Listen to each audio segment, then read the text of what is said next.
Наталья и Александр в свои преклонные года еще могли удивить людей статным видом и безупречным стилем в одежде. Пара была кумирами для округи, о них часто говорили, восхищенно глядя вслед, если кому-то доводилось встретить их на улице. Жили они в достатке, но женщина самостоятельно ходила за продуктами и управлялась по дому, никому не доверяя распоряжаться своим пространством. Длинные седые волосы она собирала в пучок, любила шляпы и перчатки и приводила людей в некоторый трепет, когда обращалась к ним. Супруги воспитали двоих детей, каждый был хорошо устроен в жизни, имел жилье и семью. Александр, несмотря на возраст, еще работал, и это приносило ему удовольствие. Он отдал всю жизнь своему делу и не мог расстаться с ним только потому, что кто-то считал, будто уже пора. В один из вечеров, когда Наталья привычно накрыла на стол к ужину, чтобы встретить мужа с работы, горячие блюда стыли на столе и оставались нетронутыми.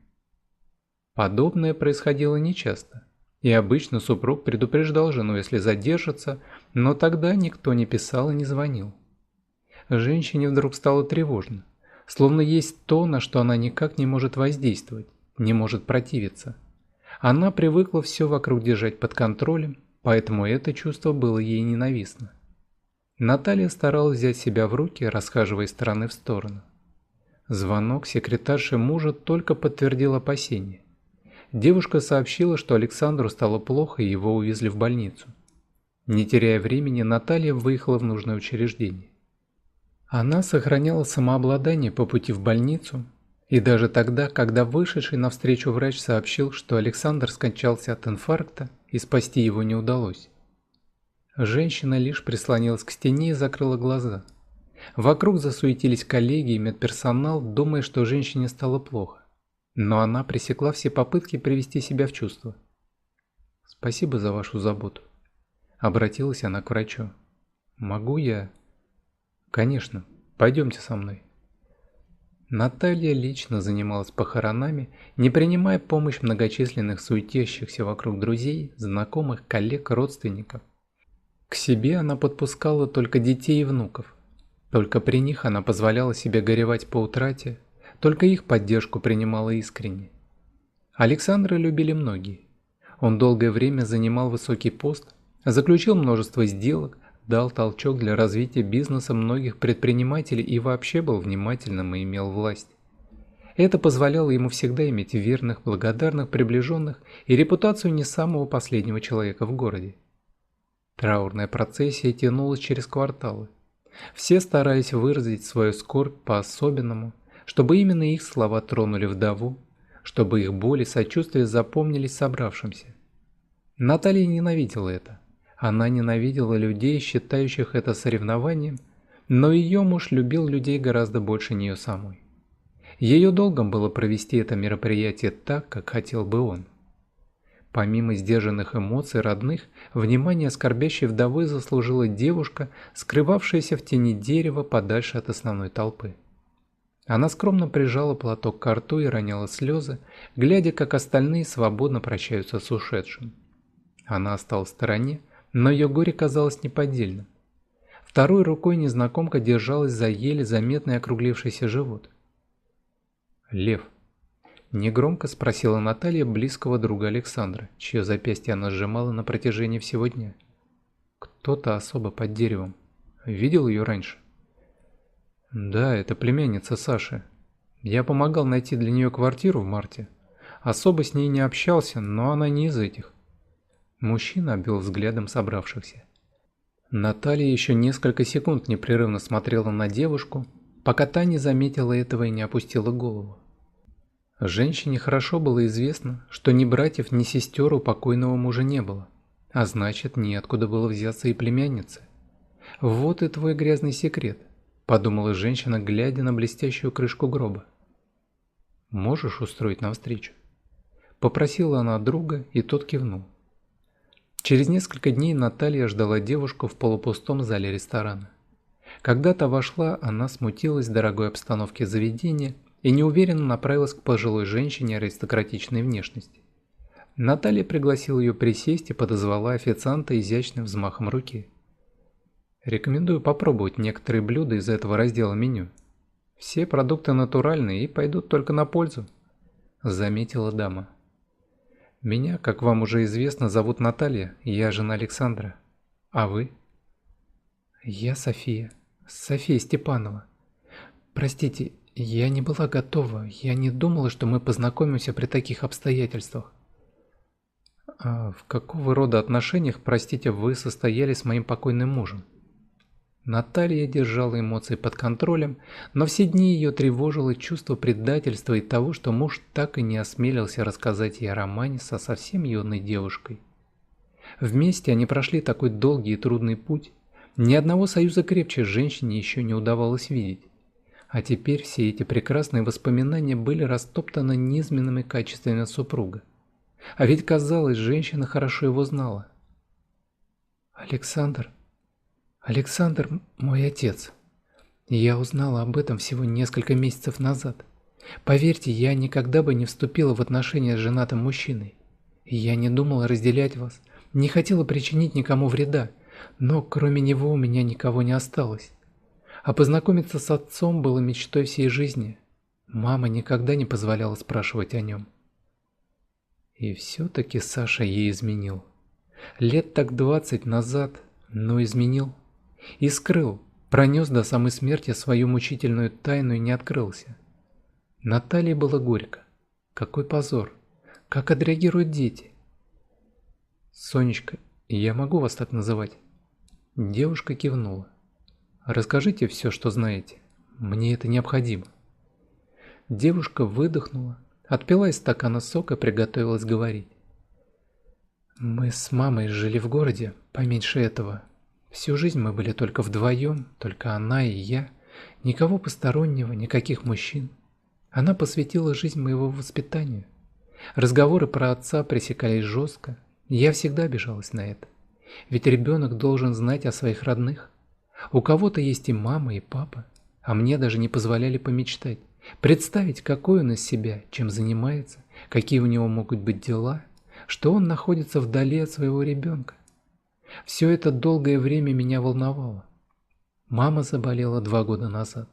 Я ухаживал за ней, чуть не бросила учебу. Она часто повторяла о том, что виновата передо мной, что неправильную жизнь вела, что цеплялась за чужого мужчину. А за несколько дней до смерти все твердила о конверте, который прятал в своих вещах. Письме папе. Сказала, там есть и его фото в молодости, и адрес. Просила простить и сообщить ему о смерти, познакомиться наконец. После похорон я вспомнила о письме. В нем мама писала папе, что у него родилась дочь, но так и не решилась отправить. Всю жизнь себя корила за то, что сделала с ним и со мной. И я написала по адресу на конверте. Не поднимая глаз и запинаясь, призналась София. Собеседница слушала спокойно, не показывая своей взволнованности и гнева на мужа. Перед ней сидела одинокая девочка-сирота с ребенком под сердцем. В какой-то степени ей стало жаль внебрачную дочь мужа. Не могу передать словами, что я испытала, когда впервые получила ответ от отца. Это было чем-то нереальным. Мне всю жизнь внушали, что отца у меня нет, а теперь он писал мне. Хотел встретиться, хотел узнать, каким человеком я выросла. Отец помог мне перебраться в город, помог с учебой, по возможности навещал. Я не могла себе представить, что он окажется таким статным. Моя мама была из простых сельских женщин, понимаете, полная несовместимость. Простите, что говорю это. Ничего, дорогая, продолжайте. Наше знакомство оказалось недолгим. Печально сказала София. И вот Лев сообщил, что папы не стало. Наталья видела, как девушка сжала ткань платья, стараясь сохранить лицо. «А у вашего отца есть ребенок?» «О да, мы с Тимой собираемся пожениться в его следующий отпуск. Он учится в летном училище и живет в казарме, поэтому, когда стало известно о моей беременности, мы все решили. Когда распишемся, заселимся в служебную квартиру и сможем жить настоящей семьей». «Соня, я не просто так спрашиваю. У меня есть к вам предложение. Как бы прискорбно это ни звучало, но теперь вы одна, жених учится. Он не сможет стать для вас надежной опорой перед родами и после. Квартиру вашу я оплачивать не буду. Но когда кончатся деньги, возникнут какие-то трудности. Я помогу. Лучше будет, если переедете ко мне. У меня 2 детей, есть внуки. С воспитанием проблем не возникнет. У малыша будет все необходимое. Я помогу закончить учебу, устроиться на работу. Останусь сидеть с ребенком всегда, если возникнет необходимость. Ведь он часть нашей семьи. И вы тоже. Спасибо за помощь. Не знаю, как вас благодарить. Я не хотела бы стать неприятным напоминанием. Я хочу быть полезной. Дети не виноваты в ошибках своих родителей. Но у меня есть одно условие. Для окружающих вы останетесь племянницей моего мужа. Наши дети никогда не должны узнать правду. Образ отца в их памяти должен остаться непоколебимым. Я согласна. Для меня и этого много. Через месяц София появилась на пороге дома Натальи. Места хватило бы для размещения многодетной семьи. Пожилая хозяйка встретила ее в хорошем настроении и отвела в заранее приготовленную уютную комнату с детской кроваткой, пеленальным столиком-комодом и прочими необходимыми вещами.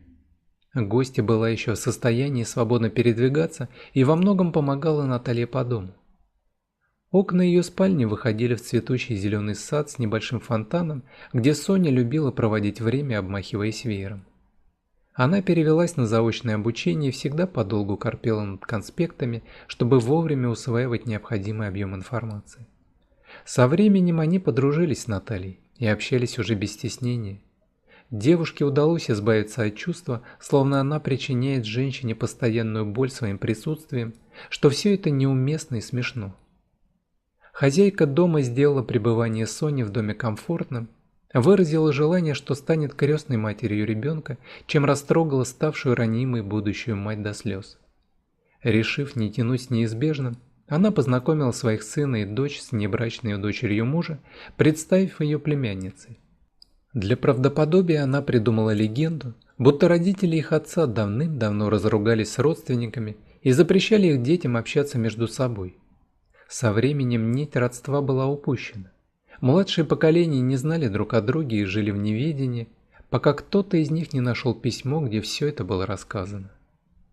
Дочь Натальи тут же окружила молодую сестру заботой, потому как знала ауру своей матери. Она была рада знакомству, часто приходила в гости и звала к себе, чтобы познакомиться со своим мужем и детьми. Сестры вместе выбирались на прогулки, к врачам, а узнав, что София ждет девочку, выбирали милые крохотные наряды. Наталья настояла, чтобы София и Тимур поженились после рождения ребенка. «Ты заслуживаешь торжества. Тебе не нужно, как матери, скрывать свое счастье. Маленькую мы оставим на отличную няню, а ты будешь, как и положено, в красивом платье, в окружении гостей без надобности куда-то спешить. Отпразднуйте рождение вашего союза, радуйтесь, не беспокойся». София набросилась на женщину с объятиями и поцелуями. За короткое время они стали роднее. Девушка всегда выражала Наталье признательность и уважала то за стойкость, за ту большую всеобъемлющую душу, которая таилась в ее стройном хрупком теле. Она с большим мужеством приняла дочь мужа от тайной любви и не отвернулась. Соня обрела настоящую семью. Свадьба состоялась. Гостей собрали немного, но событие запомнилось каждому. Маленькая Рената тоже присутствовала, пока сладко не уснула на руках няни. Через год Соня окончила институт и смогла переехать к Тимуру. Наталья с большим трудом расставалась с девушкой, которую считала дочерью и малюткой-внучкой. Она стала крестной и несколько раз в год приезжала навестить молодую семью. Если вам понравился рассказ, просьба поддержать меня кнопкой «Палец вверх», а чтобы узнавать о выходе новых интересных историй, при подписке нажмите колокольчик. Всего вам доброго! All right, everyone's presentations are done. Nick, the manager, said as he tried to move the discussion forward. Excuse me, I haven't. I recently found out something. Nick interrupted me and began to speak. There's apparently someone in this department who didn't graduate high school and is just a part-timer. Meetings should be for employees only. Absolutely right. His lackey, Mike, of course, agreed with Nick. I'm leaving. After leaving the meeting room, I started to shut down my computer. I noticed that an email had arrived, not in my personal inbox, but in the company's shared email. Thinking, there's no point in speaking up, no one will listen, I went home quietly. The next day, I heard a commotion from Nick's desk. He was staring at his computer screen, his face pale. Nick? Is something wrong? Mike looked at the screen with him. And he turned even paler than Nick. Why is he so angry? Knowing the reason for Mike's distress, I thought to myself, serves them right. My name is Adam. My mother passed away when I was in the 9th grade, and I was raised by my father. Well, you could hardly call it being raised. After my mother passed, my father changed.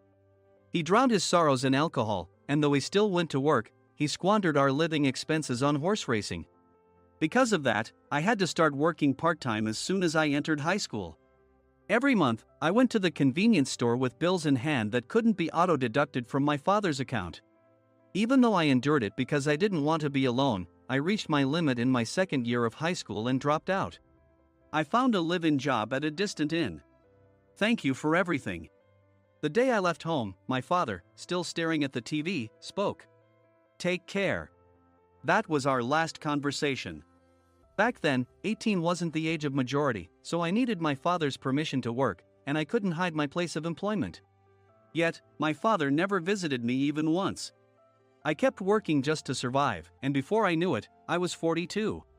Years of hard work paid off, and I was transferred to the headquarters. I was thrilled to be recognized by the company, as I thought I'd be working in the field until retirement due to my lack of formal education. Listen up. Our work can change the future of our employees. Don't drag us down. On my first day after the transfer, Nick, dressed in an expensive suit, spoke sternly. There was a reason for this. Our inn was located in a prominent tourist destination, known so well that everyone in the state could sing its commercial jingle. At its peak, we had 5 locations within the state. But that was long ago. Due to financial difficulties and aging facilities, only the place where I had worked for many years and the original establishment remained. I was prepared to lose my job anytime, but now there was a glimmer of hope. With the rise of social media, the tourist area where the inn was located started gaining attention again.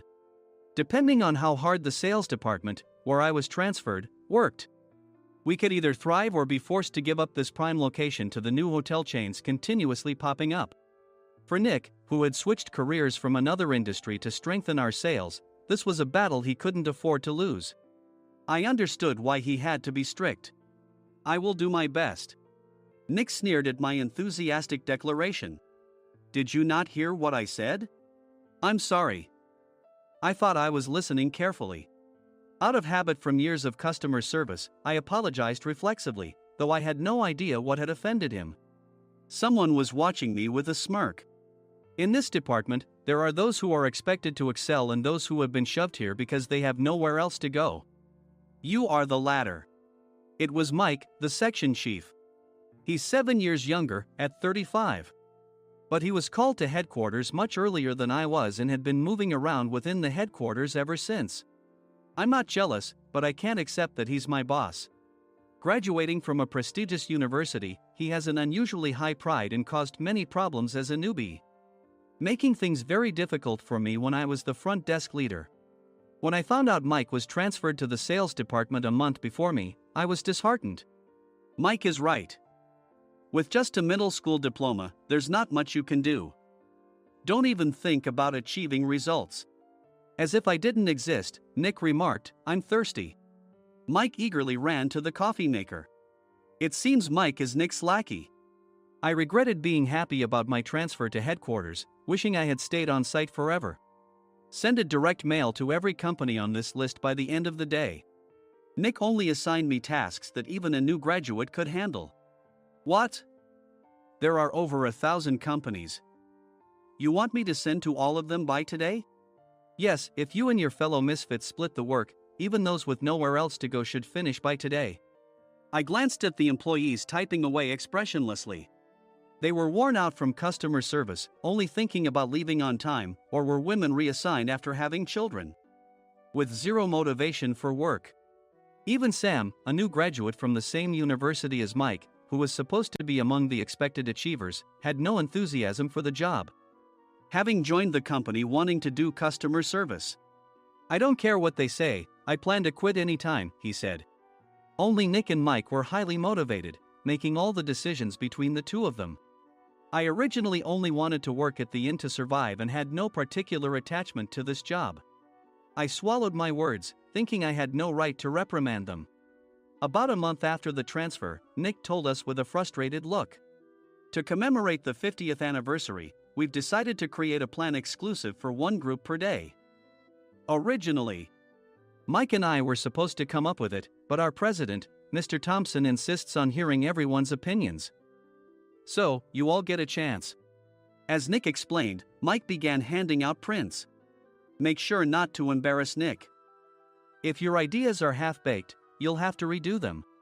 It seemed that they had printed his handwritten notes by Mr. Thompson, which included several questions and a section for free responses. It made sense why Nick had to seek our input, given that all responses had to be submitted to Mr. Thompson. We were given a week to think about it, and a meeting was scheduled to compile our ideas. My plan is to let guests enjoy both the old and modern America. Nick began the presentations. Guests would watch a master confectioner at a nearby traditional sweet shop make sweets in front of them. The welcome drink would be premium tea in a bottle. Nick's plan was certainly attractive. After his presentation, Nick called on us to present in the order we were seated. Just as I stood up for my turn. All right, everyone's presentations are done. Excuse me, I haven't. I recently found out something. Nick interrupted me. There's someone in this department who didn't graduate high school and is just a part-timer. He was likely talking about me. I joined the company as a part-timer and was made a full-time employee when I turned 20. That was 20 years ago, so Nick and Mike probably had no chance to know until recently. Meetings should be for employees only. Absolutely right. After that, Nick kept creating opportunities to solicit everyone's opinions, purposefully excluding me from speaking. The meeting unexpectedly heated up and went past the scheduled end time. A few people asked to leave, and the discussion continued with the remaining few. Still here? Normally, you'd leave in that situation. Though I had no attachment to the job initially, hearing kind words from customers made me want to make them happier. For someone like me, with nowhere to go, the inn was my home and customer service was my life. I felt pathetic about my current self. I'm leaving. I left the conference room and started shutting down my computer. I noticed an email had arrived, not in my personal inbox, but in the company's shared email. Thinking no one would listen to what I had to say anyway, I quietly went home. The next day, while preparing the DM as instructed, I heard a commotion from Nick's desk. In his haste to stand up, he hit his knee on the desk. He stared at his computer screen, his face pale. Nick! What's wrong? Mike, thinking he should be the first to rush over, approached Nick while still wearing his coat. He peered at the screen with Nick. And he turned even paler than Nick. Why is he so angry? Who is responsible for this company? Nick, more irritated than ever, asked, and Mike answered without checking. Probably Sam. Sam wasn't there because he was attending a morning training session for new hires. Nick gave up on getting angry and returned his gaze to the screen. They were looking at an email that arrived right after the end of the working day yesterday. Apparently, no one, including me, had checked it before leaving. The email was from a large company that used us for their annual employee trips. The president and executives of that company also frequently used our services personally. President of the company, Mr. Mason himself, had declared that neither he nor his company would ever use our services again. Well, some companies cancel their employee trips or stop using our services due to financial struggles. Let's just move on. Mike kept wiping the sweat from his forehead with a handkerchief. Knowing why Mike was so agitated, I quietly watched their interaction. Do you know how much revenue we get from that company? We can find other guests to fill the rooms, but we'll lose the banquet costs, gift shop revenue, rental car fees, and more. Moreover, the gifts were supposed to be prepared by the traditional confectionery shop involved in Nick's proposed plan. If it's known that we incurred such a huge loss at this critical time, Nick's position in the company would be jeopardized. Nick took a deep breath, seemingly trying to calm himself. All right, Mike. Go to New York right now and apologize to Mr. Mason. What? You're coming with me, right? I have urgent work to do. I trust you, which is why I'm entrusting this to you. Please. Mike, believing Nick's sincerity, agreed with a determined look on his face, saying, yes. That's Nick for you. Even if Mike went to apologize, Nick would shift all the blame onto him if the client didn't change their mind. Well, it was Mike's fault to begin with, so it served him right. About 3 hours later, Sam answered a call from somewhere and repeatedly apologized, saying, I'm very sorry. Everyone watched to see what was happening. After ending the call, he informed Nick with a weary tone. When Mike arrived at the client's company, he only made things worse, further infuriating Mr. Mason. He was demanding, get his boss here immediately. It was no wonder Sam was exhausted, dealing with such a call right after returning from training. What is that idiot doing? Alright, Adam, you're coming with me. If sacrificing Mike didn't work, then I must be next. Normally, I'd want to refuse at all costs, but I saw an opportunity in this situation. If I can be of assistance, I'd be happy to join you. I obediently followed Nick, and we flew to New York. When we introduced ourselves at the reception, it became clear how serious the situation was, as the receptionist personally escorted us to the president's office. Angry voices leaked through the door, making both Nick and me uneasy. Excuse me. I'm Nick, the supervisor. I understand my subordinate has caused you trouble, and I deeply apologize. Nick, with his experience in the corporate world, knew enough to offer an apology before excuses. However, his customer service skills left much to be desired. I sighed as I saw Mike trembling like a small dog in the corner of the room. What kind of training are you giving your subordinates? Mr. Mason glared at Nick with a red face. The intensity of his gaze made even Nick take a step back. Regrettably, I joined this company only 2 years ago and was unaware of Mike's issues. I should have identified his shortcomings sooner. Indeed. I should have realized sooner. No sensible person would come to apologize and then give a lengthy presentation on the drawbacks of not using their in. Nick froze, his mouth slightly open. Suspecting the worst, I picked up the documents that had fallen to the floor. It seemed Mike hastily prepared these documents on the plane, listing the disadvantages. Disadvantage 1: if you change the venue for the company trip, employees might suspect it's for cost-cutting reasons, leading to a negative impression. Reading it aloud half-jokingly, Nick snatched the papers from my hand and checked the contents with a furious expression.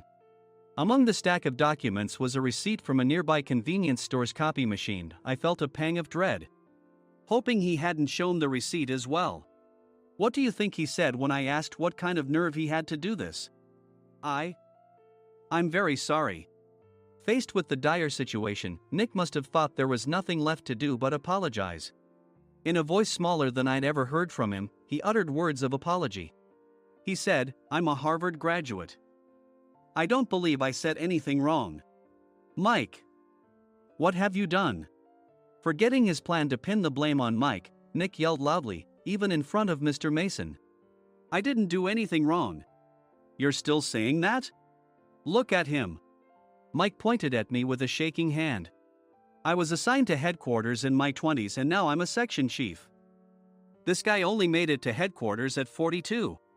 Everything I've done proves I was right. So why are we losing the contract? Having said his piece, Mike collapsed to the floor.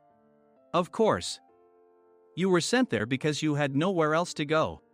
Mike never expected to hear such words from someone he looked down upon.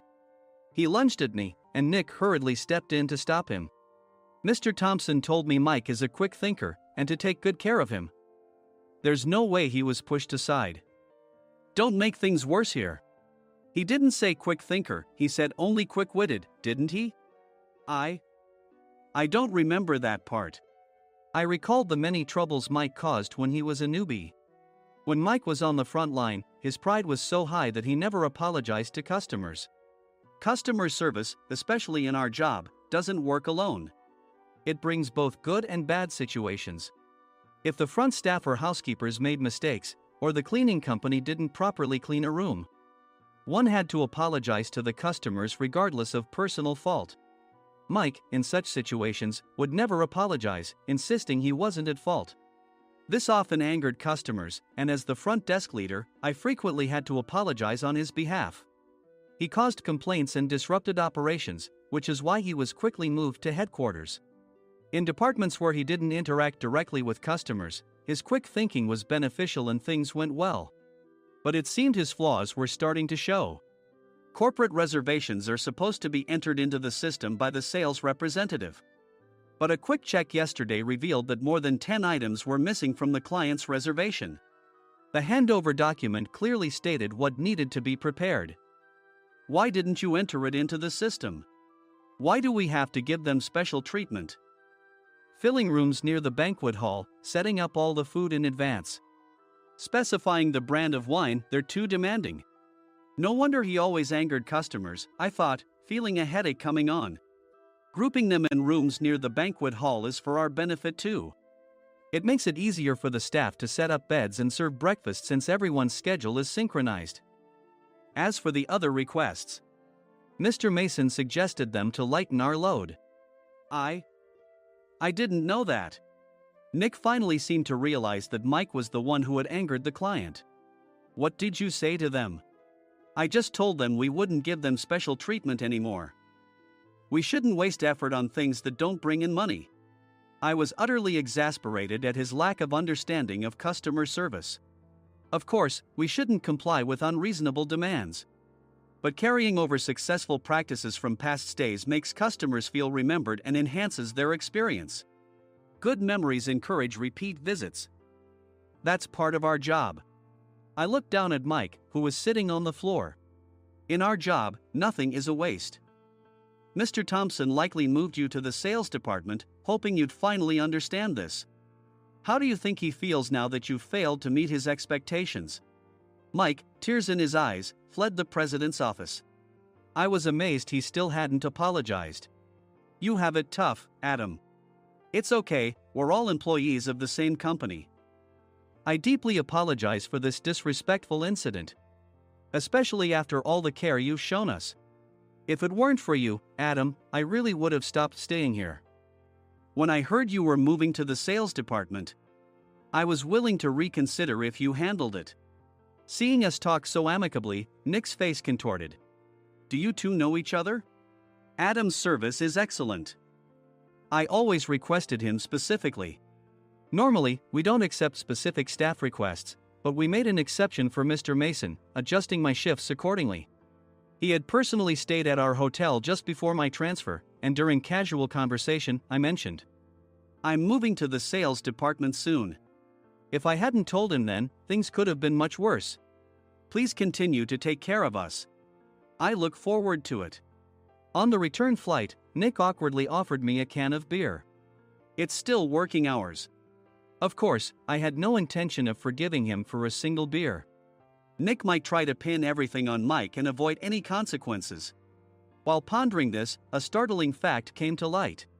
Nick, the tea bottles for the plan have arrived. I handed Nick a bottle labeled with our inn's name. They look good. What are you talking about? These are plastic bottles. I had assumed we would use the trendy, high-end bottling tea. But what arrived were ordinary plastic bottles of tea with customized labels. The only unique aspect was the label, which had the inn's name, making it look customized. Upon further investigation, I discovered that a substantial amount of money was set to be paid to the tea company. It was priced like bottling tea. Does this plastic bottle really cost $100 each? The tea inside is specially blended for us. The extra cost is for that. Wouldn't it be better to use another tea company? Or is there a specific reason we must use this one? As Nick continued to make excuses, I showed him a printed email. I informed the tea company's president, Mr. Mitchell, that we discovered irregular payments and he confessed. He said you two were high school classmates and planned to split the extra money. That idiot. Why did he confess? That's not important. You should worry about yourself, this could turn into a police matter. Opening the bottle cap, I suggested. How about calming down with this tea? It supposedly has a relaxing effect. Nick drank the tea frantically. In the following days, decisions were made about their fates. Mike was reassigned to the General Affairs Department, with no chance of transfer or promotion, as per Mr. Thompson's orders. As for Nick, since the payment to the tea company hadn't yet been made, he narrowly avoided legal trouble. Instead, he was encouraged to leave the company, and to avoid further complications, Nick submitted his resignation. Rumor has it that connections between HR departments have made it difficult for him to find new employment. Even though it was good to have those two gone, something unexpected happened in the sales department. Everyone became motivated and united in refining the 50th anniversary plan. In the end, my plan was adopted. We collaborated with the Tourist Information Center to provide personalized guides. The plan, tailored to the number of guests, was truly special for the 50th anniversary. Hey, is Adam's family coming to stay? I immediately booked that special plan for my family. Sam noticed it on the reservation list and quickly picked up on it. Yes, I'm inviting my father. That's great. I might invite my parents too. I lacked the courage to face my father just as Adam. But here, with the confidence Mr. Mason praised, I felt ready. The 50th anniversary plan was a perfect opportunity to reconnect with my father. I hoped to bring back the days when we could laugh together as we once did.